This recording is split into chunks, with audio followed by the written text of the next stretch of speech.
Pues la primera pregunta es, ¿cómo escuchan los perros el mundo? O sea, si su sensibilidad al ruido es igual a la nuestra, mayor a la nuestra, o cómo escuchan ellos, para que lo podamos A ver, entender. sí, a ver, ellos tienen,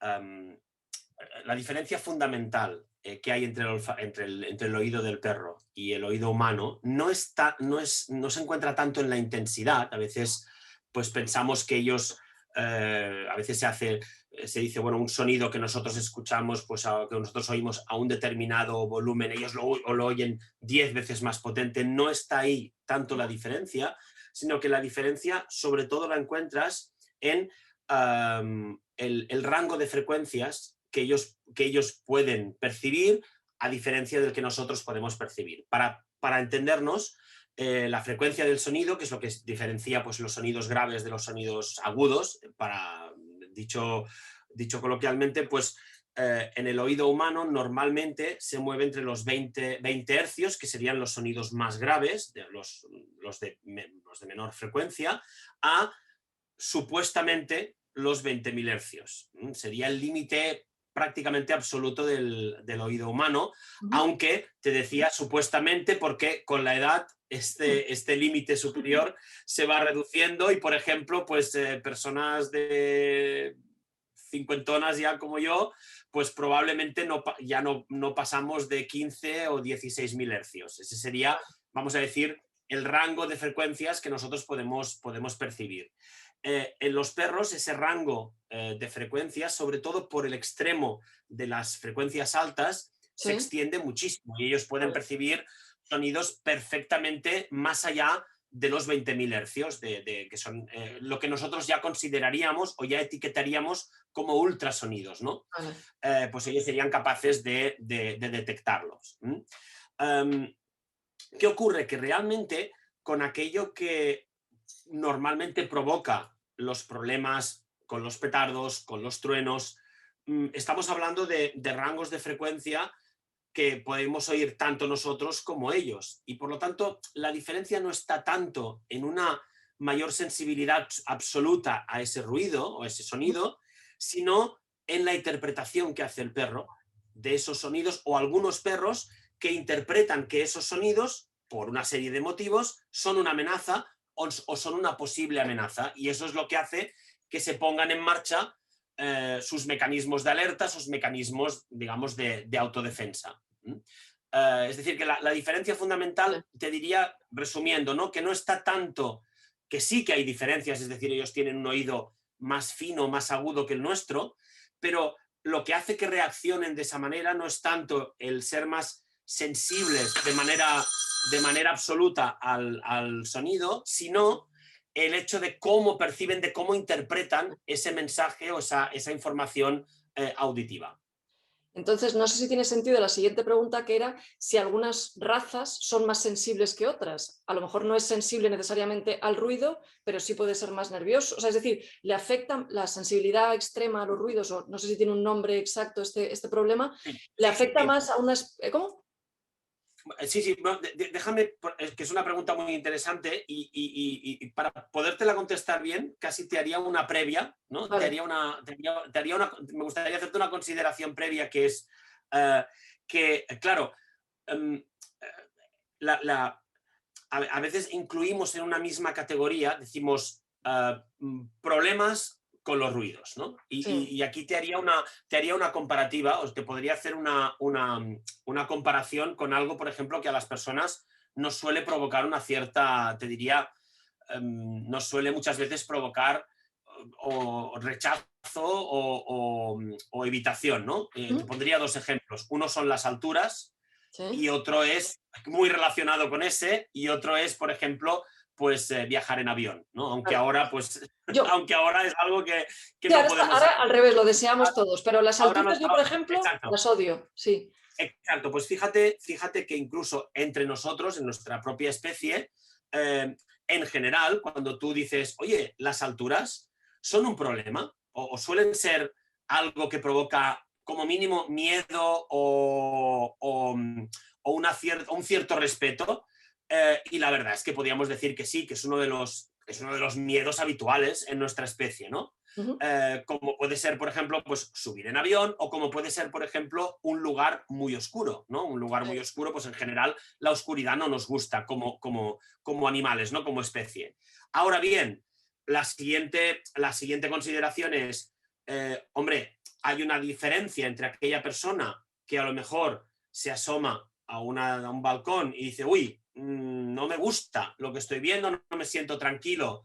A aquella persona que físicamente no puede acercarse a un lugar donde vea una altura elevada. O la persona que tiene una cierta intranquilidad cuando va en avión, de la persona que físicamente, si subiera en un avión, tendría un ataque de pánico. Pues aquí podemos hablar de lo mismo en los perros, ¿no? Es decir, más o menos, para que nos hagamos una idea, ya te digo, son estimaciones, pero podríamos decir, por la investigación que se ha hecho en diferentes lugares, que 1 de cada 2 perros podría tener algún tipo de problema con los ruidos intensos, y sobre todo hablamos de petardos y de truenos. Ahora bien, dentro de ese 50% hay mucha variabilidad, es decir, hay algunos que muestran una reacción, vamos a decir, suave, o una reacción leve, otros que muestran una reacción moderada, y algunos, como apuntabas antes, que muestran lo que podrías ya probablemente categorizar o etiquetar como una fobia, o algo comparable a lo que nosotros consideramos una fobia. Es decir, que esas serían como la consideración. Entonces, cuando nos dedicamos a analizar, ¿no? Cuando intentamos medir eso, y si quieres luego hablamos de esta cuestión, ¿no? Cómo poderlo valorar, ¿no? Cómo poder saber el grado de afectación, ¿no? Pero cuando medimos eso e intentamos buscar factores dependientes de raza, de sexo, pues vemos que no hay un factor claro. No puedes decir, mira, hoy hay un grupo al menos que sepamos hasta ahora, ¿no? No hay una predisposición racial clarísima que apunte, pues, a un grupo de razas o a una determinada raza, sino que es un problema en el fondo muy transversal, que lo puedes encontrar, yo te diría que virtualmente, en perros de todas las condiciones. Puedes verlos en perros mestizos, en perros de raza, en perros de determinadas razas, lo puedes ver, yo te diría que en cualquier tipología de perro, potencialmente. ¿Y es algo que también se puede desarrollar con la edad? O sea, porque me imagino que sí, bueno, me imagino, eso ya es, a mí me pasó con mi perro que no lo tenía, y de repente, pues no sé si fue un petardo o qué pasó, pero de pequeño no le pasaba y de mayor sí, y llegó a tal punto que cuando alguien abría una botella de cava ya se ponía a temblar. O sea, que acabó con absoluta fobia. Entonces, supongo que no era único, que lo de que con la edad sí afecta. Sí. O sea, la respuesta es que sí, y de hecho los datos, aquí sí que los datos lo confirman, incluso los datos que tenemos nosotros, luego si quieres podemos hablar de ellos, pero los datos que hemos recogido nosotros sí te muestran que hay un factor de edad clarísimo. Normalmente, muchas veces estas fobias, con excepciones, pero bueno, normalmente pues el primer año de vida, la gente te dice que el primer año fue todo más o menos bien, y lo que vemos es que te hablo digamos, o sea, hablando en términos generales, ¿no? En general lo que vemos es que estos problemas evolucionan, sobre todo la gran evolución se produce entre el primero y el tercer año. Vale, Es decir, muy joven. Pero entonces, hay una evolución, sí, entre el primer y el tercer año, ojo, a menos que pase algo. Es decir, claro. puedes tener un perro que tenga 7 años, que no haya tenido nunca un problema, y que entonces, por una experiencia negativa, por una experiencia muy intensa, a partir de aquí tengas una reacción y que esa reacción perdure, ¿no? Pero en general el desarrollo más o menos espontáneo el problema empeora sobre todo pues en los primeros 3, 4 años. Y de hecho una de las explicaciones para ello es que, claro, cuanta más exposición tienes al estímulo negativo, cuando tú ya tienes una percepción negativa de algo, normalmente la sobreexposición lo que hace es retroalimentar el problema. Sí, agravarlo. Es decir, y eso, a ver, yo creo que es un punto el que comentabas muy importante, porque de alguna manera nos ayuda ya a entender que hay una técnica que normalmente suele ser desastrosa en estos casos, que es la sobreexposición. Es decir, muchas veces uno dice, bueno, pues si mi perro tiene miedo de esto, lo voy a enfrentar a este problema para que se acostumbre. ¿Qué problema hay? Que como estamos hablando de que la percepción que tiene el perro en este caso está ligada a una emoción muy fuerte, una emoción negativa, el miedo, la ansiedad, son emociones muy potentes, muy intensas, que cambian la percepción, que influyen en la forma que tú tienes de ver el mundo.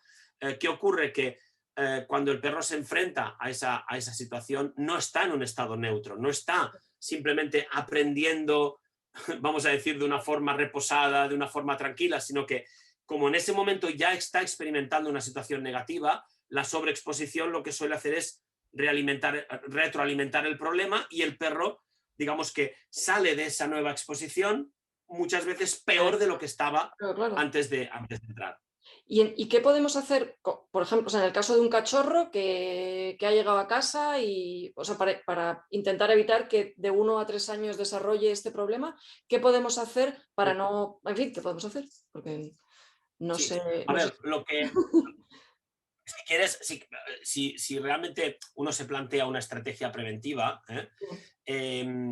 a ver, yo te diría que la principal, o quizás la más importante, y sobre todo esto es muy, muy importante o muy, muy significativo en los primeros meses de vida, cuando hablamos de los primeros meses, pues hasta los 6 meses, Ujú. pues probablemente lo que te puede ayudar en estos casos es que haya, en esos casos sí, una exposición controlada, pero una exposición, cuando digo controlada, sobre todo me refiero a la intensidad del estímulo. Es decir, yo a ver, te puedo poner como ejemplo pues, programas que se hacen de educación y de socialización para cachorros, Vale, sí. en los que durante esos programas, que a ver, no necesariamente se tiene que hacer de una forma formal, estrictamente en un centro veterinario o en un Ya, centro de educación, hay programas que uno los puede trasladar, a ver, con con el cuidado. asesoramiento Sí, sí, adecuado, sí. Sí. asesorado por un profesional, pero por ejemplo puedes pues, utilizar una grabación para acostumbrar al perro a determinados sonidos, pero sobre todo que eso se haga de manera progresiva y en momentos en los que el perro precisamente está en un estado emocional positivo. Entonces, de esa Vale. manera lo que buscas es que el perro ese Lo estímulo ignore. no lo relacione, se habitúe a él, o incluso a ver, que incluso lo relacione con situaciones que para él son positivas, ¿no? No te digo que lo llegue a ver como que llegue a ver los truenos o los petardos como algo positivo, porque hay un componente biológico en este miedo, Sí, por eso está tan extendido en los perros, sí. ¿no? Sería un poco como el miedo a las alturas, no es una elección personal, no puedes decir, mira, pues hay gente que se le ha ocurrido tener miedo a las alturas, hay una base biológica en este miedo que además tiene todo el sentido, que es Lógica. Sí, sí, sí, muy lógico. Sí. evitar que nos demos un castañazo, ¿no? Pues a ver, en el fondo, tener miedo de una tormenta, pues no parece una mala estrategia. Es decir, que Bueno, tú intentes guarecerte de una tormenta o tener miedo de algo muy intenso que te rodea, pues no parece que asustarte de eso, o como mínimo tomar precauciones, sea una claro. mala estrategia, y por eso está, ¿no? Ujú. Entonces, esa Vale. sería por ejemplo, una recomendación. A veces también, como te comentaba antes, ¿no? Es importante a veces también saber qué es lo que no hay que hacer. Por ejemplo, Sí, sí, algo efectivamente. que, algo que es muy sencillo y que a veces no nos damos cuenta y lo hacemos, es ya no solo, quizás no solo es importante hacer una exposición progresiva, sino evitar, te diría, a veces sucesos catastróficos como los que ocurren sin querer en el entorno habitual, ¿no? Y te voy a poner una situación, ¿no? Imagínate que estamos hablando de un cachorrito, un perro joven. Llega la primera verbena de su vida, ¿no? San Joan, sí. Y le llega, exacto, San Joan le llega la primera, depende de dónde estén, ¿no? O las fallas, o Sí, le viene bueno, sí. la primera verbena de su vida, ¿no? Y vamos a pensar pues que es un cachorrito bueno, un perrito ya de 6, 7 meses, da igual, aunque tenga un año, le llega su primera verbena. Y te voy a poner una situación muy clara para que entendamos el ejemplo, ¿no? Y es el día de la verbena, a los propietarios los invitan a una fiesta, se van de casa y el perro se queda solo. Entonces, Sí. fíjate que desde el punto de vista del perro, el perro ha perdido, bueno, el perro se encuentra, primera, solo, es decir, no está con nosotros, y piensa que para el perro la familia es uno de los elementos que más lo ayuda Sí. en una situación de estrés, es exactamente igual que nos pasa a nosotros, ¿no? Que cuando te pasa algo malo, si estás con alguien con el que tienes un vínculo, eso malo lo pasas mejor. Pues a ellos les pasa exactamente igual. Entonces, el perro ahí ha perdido un poco su referencia en cuanto a la parte social. Y bueno, si encima ya, imagínate ya, por ponerte un ejemplo extremo, a esa gente se le ocurre dejarlo fuera de casa, en la terraza, Sí. para que no haga nada dentro, que esto hemos visto casos así, Sí, pues claro. estás prácticamente fabricando las condiciones para que se cree una fobia. Porque ese día el perro lo va a pasar tan mal Sí. y sobre todo ya no es el problema. Fíjate que esto introduce un elemento que es importante, ¿no?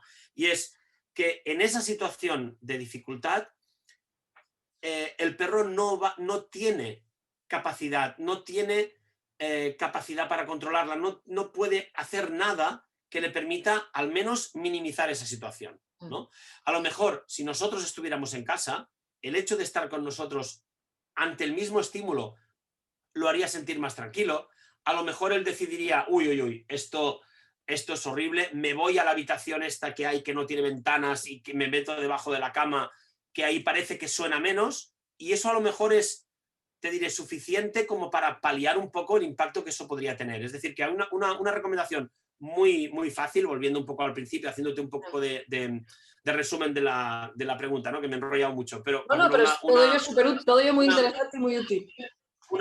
una recomendación es a veces no solo lo que tenemos que hacer para que las cosas sean fantásticas, sino a veces no cometer errores Garrafal. catastróficos, ¿no? Sí. Catastróficos como pueden ser ese, ¿no? Que las primeras exposiciones sean realmente muy traumáticas, porque eso es, digamos, lo que puede ser el germen ese es el germen a lo mejor de la fobia que luego vamos a ver, ¿no?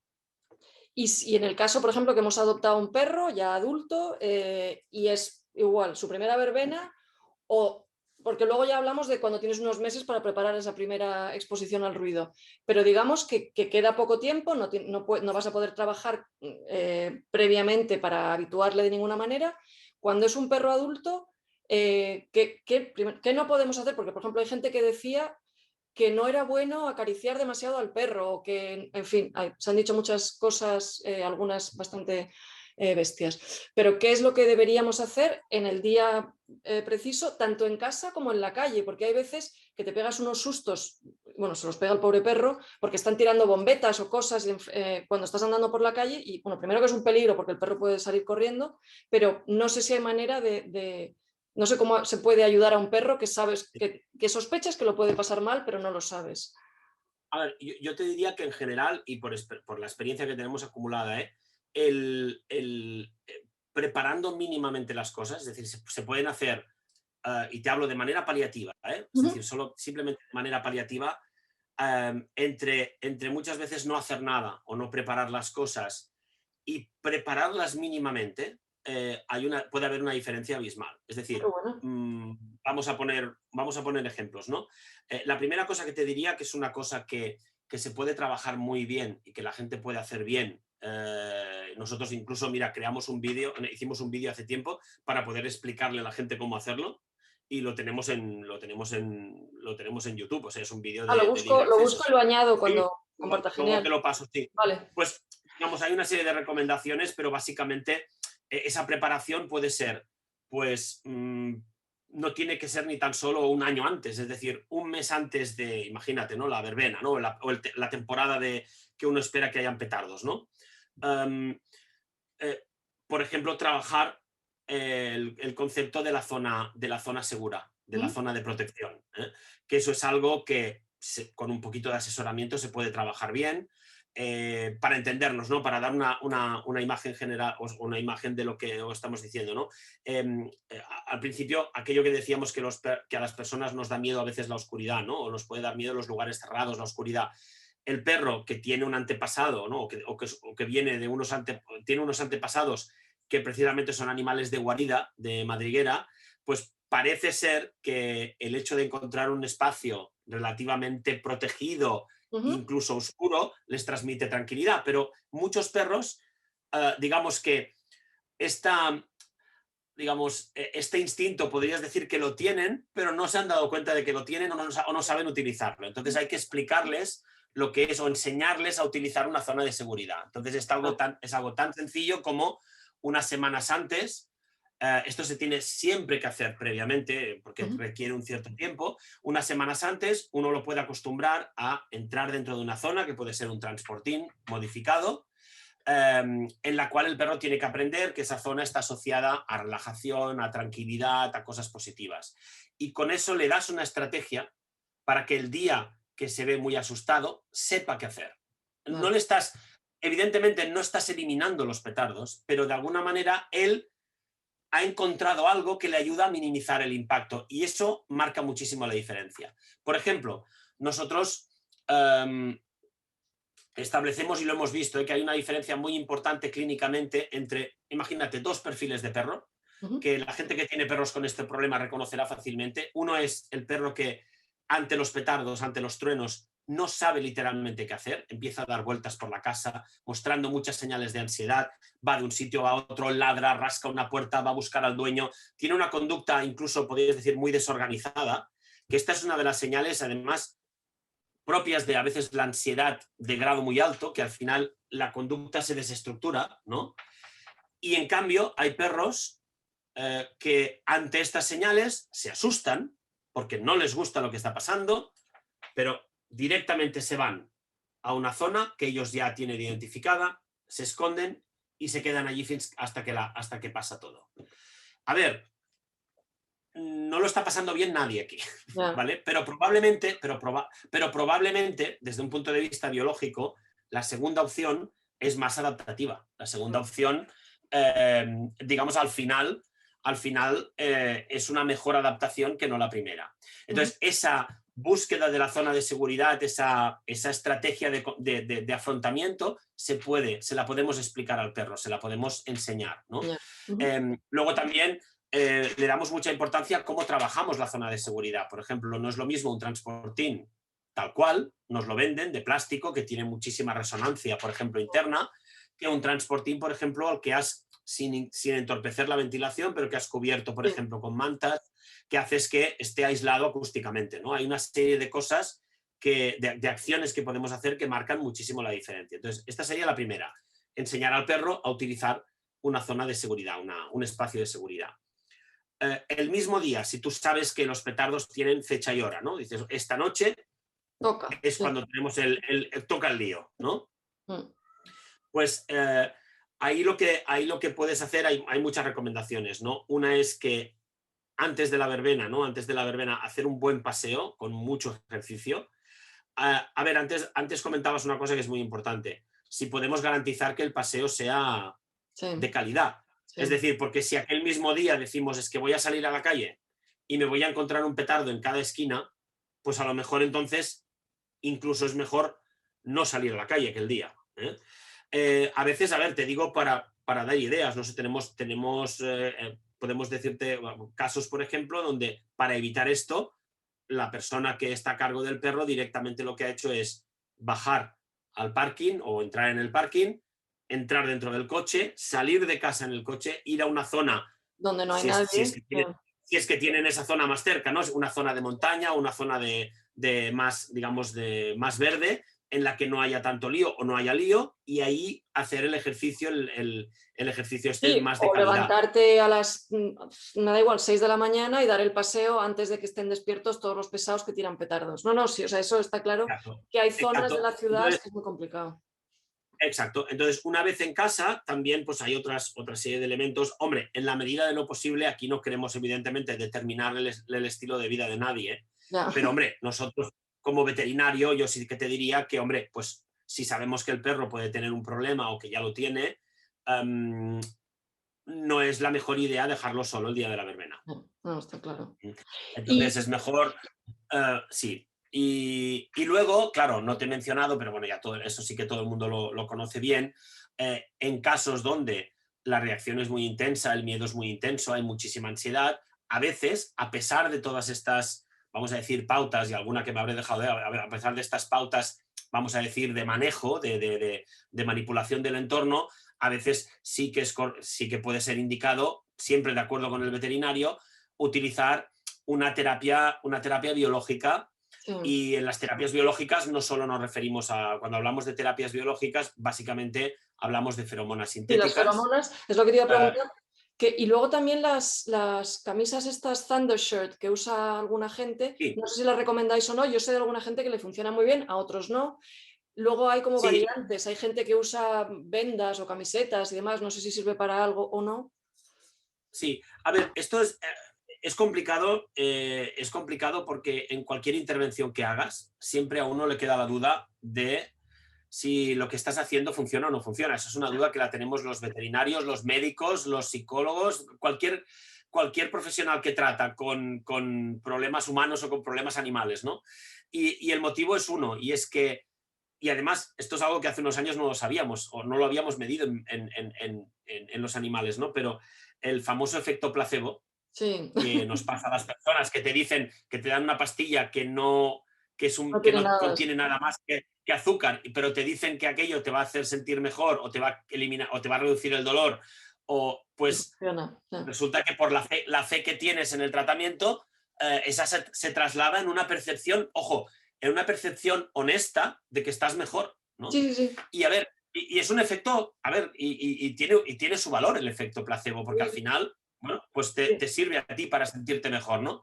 Em, pues en animales, cosa que, claro, hace unos años pensábamos esto no puede pasar, porque el animal no sabe lo que le estamos haciendo. Y ciertamente él no lo percibe, pero el que sí lo.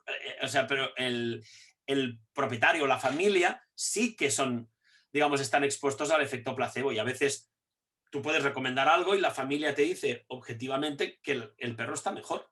Y realmente cuando comparas eso con no hacer nada, a lo mejor o con dar un placebo, ¿no? Pues ves que el efecto es el mismo. Entonces, en este sentido, tenemos esa limitación con todo. ¿Eh? No solo la tenemos con las feromonas o por ejemplo, con las mallas, ¿no? O con los wraps estos que se Sí. utilizan para la ansiedad. La tenemos también con los nutracéuticos, los que se han puesto muy de moda en los últimos tiempos, ¿no? Los suplementos en la dieta que aparentemente pues, ayudan a reducir el estrés, ¿no? Tenemos el mismo problema o la misma, digamos, el mismo desafío con los mismos fármacos, es decir, saber si realmente la estrategia está funcionando, porque para que te hagas una idea, el efecto placebo está alrededor, en animales, está alrededor del 40%, que es Wow. muchísimo.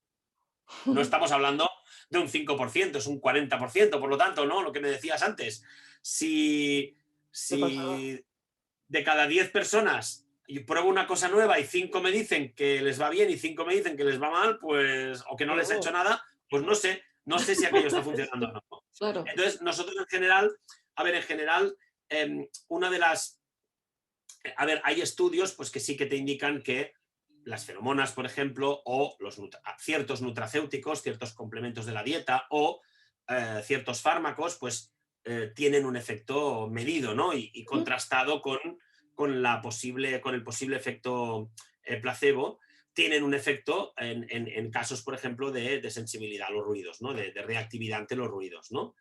En el caso de otras intervenciones, porque encuentras de todo, ¿no? Encuentras, pues, todo tipo de intervenciones para rebajar el miedo. A veces lo que nos ocurre es un poco lo que tú ya apuntabas, ¿no? Que el éxito a veces se basa más en observación y en observación anecdótica que no en el hecho de haber hecho eh, un estudio detrás, ¿no? Que a ver, que no te estoy diciendo que haya evidencia de ausencia. Es lo que muchas veces decimos, que lo que hay es ausencia de evidencia, que no es lo mismo que Sí. decir que aquello nos sirve, pero que a veces simplemente no lo hemos podido comprobar. Entonces, yo te diría que hoy en día sí que hay una serie de productos que tenemos ciertos indicios contrastados de que funcionan o de que pueden tener un efecto, pero a veces no lo tenemos de todos. Entonces, que yo sepa, por ejemplo, pues con el caso que me comentabas con las mallas, que nosotros sepamos, todavía no se ha hecho ningún estudio aquello controlado, estructurado, riguroso sobre el tema. Ahora, te digo, si una persona lo ha probado, le funciona y adelante. Claro.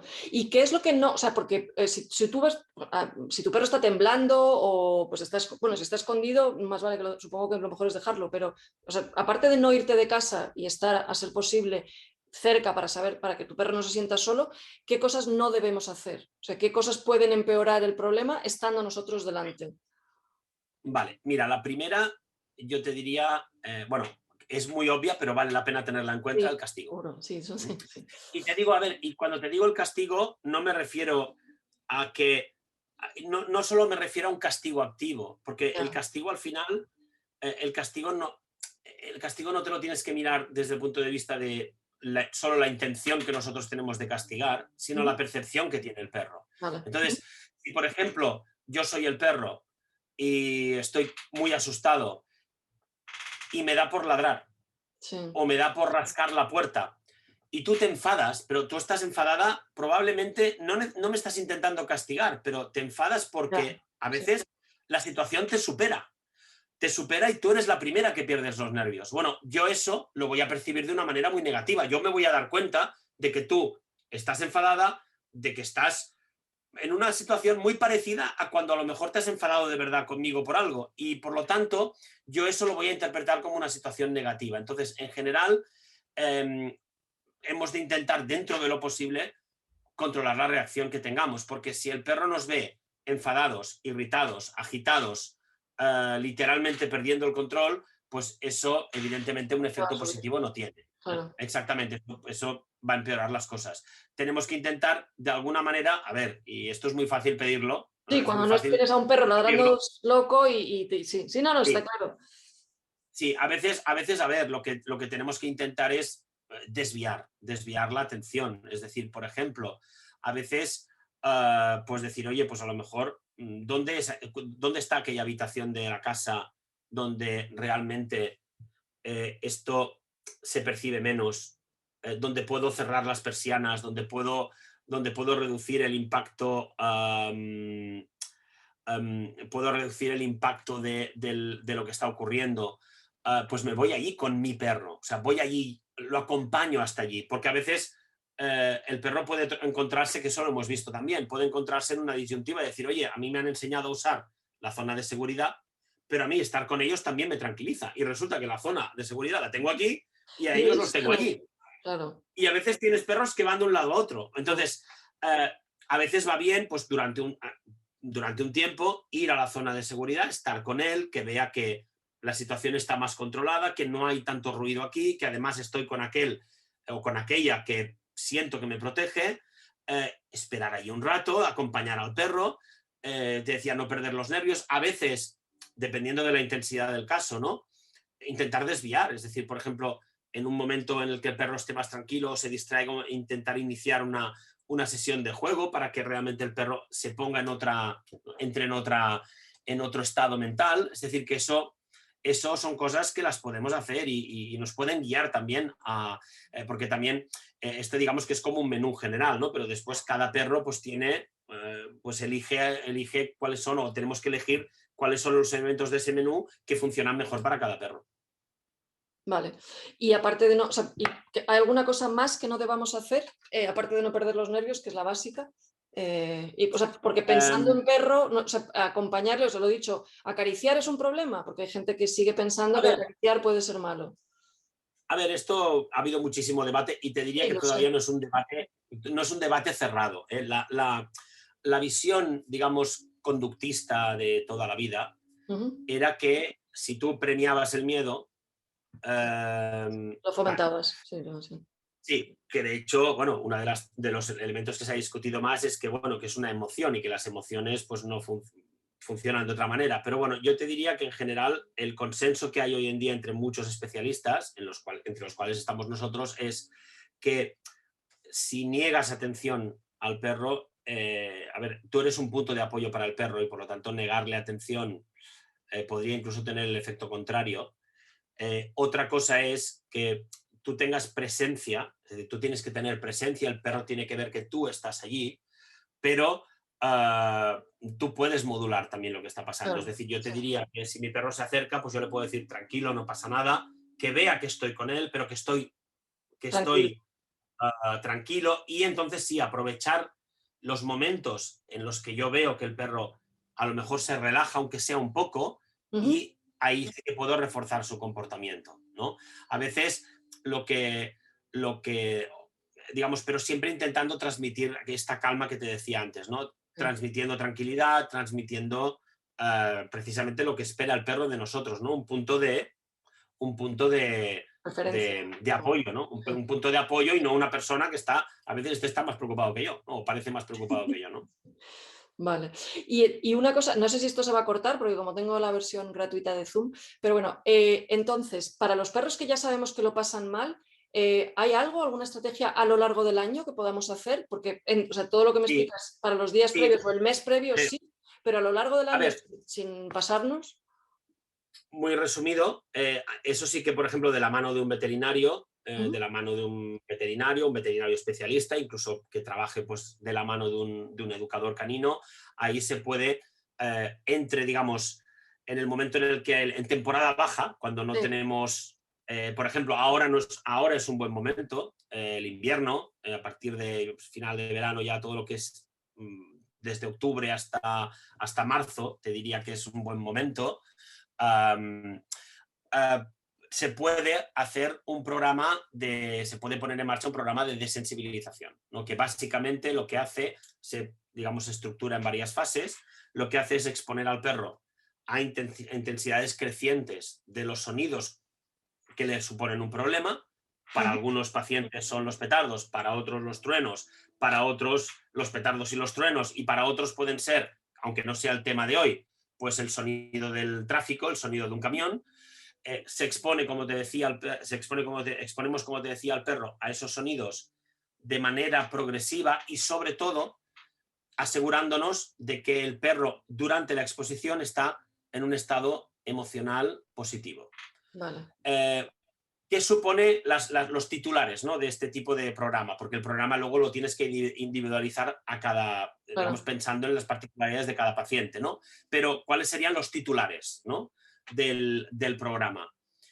Una, lo tienes que hacer fuera de la temporada de exposición. Normalmente se trabaja con estímulos grabados, entonces hay un factor, con grabaciones de sonido, entonces hay un factor que aunque te parezca muy trivial y muy, muy tonto, no lo es, que es que la eficacia de este sistema muchas veces depende de la calidad del sistema que utilices para reproducir el sonido. Yeah. Y hay sistemas pues, en los que no solo es el sistema y el perro, pero hay perros que se dejan engañar, entre comillas, por estas grabaciones y perros que no. Y con estos segundos, pues tendríamos menos éxito. Y luego, y otro mensaje también en relación con estos protocolos es que algunos colegas, estoy pensando por ejemplo en uno concretamente del Reino Unido, de la Universidad de Lincoln, pues hicieron un estudio para ver cuál era la eficacia. Sí, Daniel Mills. Daniel Mills hizo un estudio para precisamente ver cuál era la eficacia de estos sistemas y vio dos cosas, que una digamos, es la parte buena, y no te diría la parte mala, pero sí la parte menos buena, ¿no? La parte buena es que tenías una eficacia, después de haber hecho un trabajo de estos, el 70 o el 80% de las personas, 70% creo que está alrededor del 70%, al cabo de un año te decían que haber hecho este programa de reeducación, ¿no? de sensibilización, de habituación, habían mejorado claramente el problema, pero una inmensa mayoría de la gente te decía que no tenía continuidad, que no lo habían hecho más o que no lo volverían a hacer. Es decir, son programas que requieren mucha dedicación, una cierta dedicación, un cierto tiempo, y ese sería el único lado, digamos, negativo, ¿no?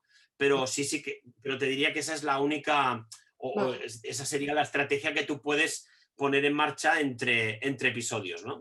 Sí, eso o mudarte a vivir en medio del campo, porque es que hay veces que es imposible, pero vamos, sí. Bien, también. Esa es una alternativa. Bueno, mira, a ver, hay una cosa que está empezando a ocurrir en Italia, creo que hay, no sé ahora exactamente cómo está la cosa, pero... No son silenciosos, porque los fuegos artificiales silenciosos no son silenciosos. Entonces yo lo tengo puesto el señor perro. Claro, pero bueno, lo que sí Algo dicen mejora. es que entre la potencia de estos que se supone que son más silenciosos y las tracas falleras que tenemos... Pero este año, por ejemplo, ha habido aquí en Brunete, en vez de fuegos artificiales, no sé qué, un espectáculo con drones, con luces. Eso es maravilloso, porque no tiene ningún ruido. Al revés, la gente se ponía cascos en su casa y se escuchaban la musiquita de los drones. Ojalá se hiciera viral, porque eso sí que molaba. Pero Sí, sí, vamos, sí. sí. Pues, no sé, vamos, a mí me queda claro todo. No sé si quieres que recapitulemos con alguna de las cosas que hemos hablado hasta que esto deje No, de... yo creo que, bueno, una de las cosas que no comentamos, pero esto sí que puede ser útil, es nosotros llevamos tiempo intentando perfilar, establecer perfiles, ¿no? Y tenemos Vale, ahora, pues mira, la última vez que lo hemos mirado, tenemos ahora en la base de datos de toda Europa, o sea, tenemos casos acumulados de toda Europa, específicamente de sensibilidad a los ruidos, y estamos, creo que ahora la última vez que lo miramos, cerca de 30.000. vale. Y tenemos, y los hemos podido más o menos perfilar, ¿no? Y lo que hemos visto muy claramente es que parece pues, que puedes identificar esos tres grupos, ¿no? Los grupos de leve, moderado y grave, ¿no? Ujú. Y el grave sería el más afectado, ¿no? Y entonces quizás, a ver, aunque eso se puede medir de una manera objetiva a través de una exploración clínica.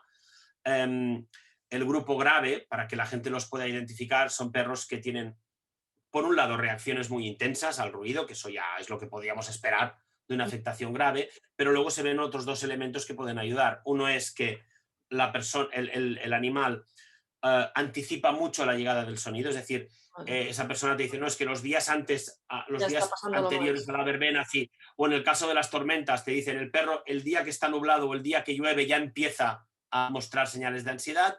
Y luego la otra característica que tienen es que una vez ha pasado la tormenta o la verbena les cuesta mucho tiempo recuperar el equilibrio, recuperar la normalidad. Pueden Vale. tardar incluso un día entero en estar completamente relajados, ¿no? Entonces, bueno, eso casi te diría que es la única, volviendo un poco a aquel punto inicial, ¿no? Que es importante siempre hacer, vamos a decir, medicina individualizada, ¿no? Que cada perro pues tendrá una intensidad diferente y una manera distinta también de expresar ese problema que tiene de miedo. Algunos son más activos, otros son más pasivos, otros se quedan más inmóviles, y no quiere decir que no lo estén pasando igual o peor, No. igual de mal o peor. Y bueno, un poco tenemos que hacer un poco de medicina individualizada, ¿no? Para cada caso.